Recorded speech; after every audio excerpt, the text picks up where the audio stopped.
நீங்கள் உங்களுடைய கணிப்பிலையும் சரி, உங்களுடைய அந்த அரித்மேட்டிக்ஸ்லையும் சரி, எந்த விதமான இதுவும் இல்லாமல் நீங்கள் வெளியிட்டுக்கிட்டே இருக்கிறீங்க. அதில் தொடர்ந்து கான்ஃபிடென்ட்டாக இருக்கிறீங்களா? கான்ஃபிடென்ட்டாக தான் இருக்குது. விஜய் அன்டெஸ்டட் நாட் ப்ரூவ்னு தான் சொன்னேனே தவிர விஜய் எவ்வளோ எடுப்பாருங்கிறத பற்றி நான் ஒரு கணிப்பு சொல்லலை.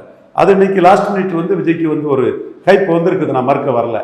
அது பாதிக்கப்படக்கூடியது என்டிஏ வாக்குகள் 18 தான் பாதிக்கப்படும். அதில் தான் பாதிக்கப்படும். ஓரளவு இந்துத்துவாவும் பாமகவும் தாக்கு பிடிக்கும், மற்ற வாக்குகள் பாதிக்கப்படும் என்டிஏ வாக்குகளில்.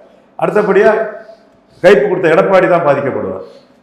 விஜய்க்கு ஹைப்பு கொடுத்தவங்க தான் பாதிக்கப்படுவாங்களே தவிர மற்றவங்களால ஹைப் கொடுக்காதவங்களால விஜய்க்கு பாதிப்பு இல்லை.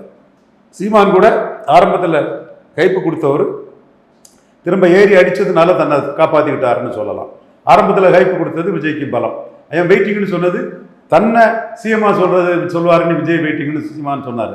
ஏதோ விஜய் சீமான் சொல்கிறதுக்கு தான், விஜய் சீமா சொல்கிறதுக்கு தான் சீமான் வெயிட்டிங்கிற மாதிரி ஊடகத்தில் எல்லாருமே தெளிவாக அதை பரப்பிட்டாங்க. அது விஜய்க்கு ஒரு பூஸ்ட் ஆயிடுச்சு.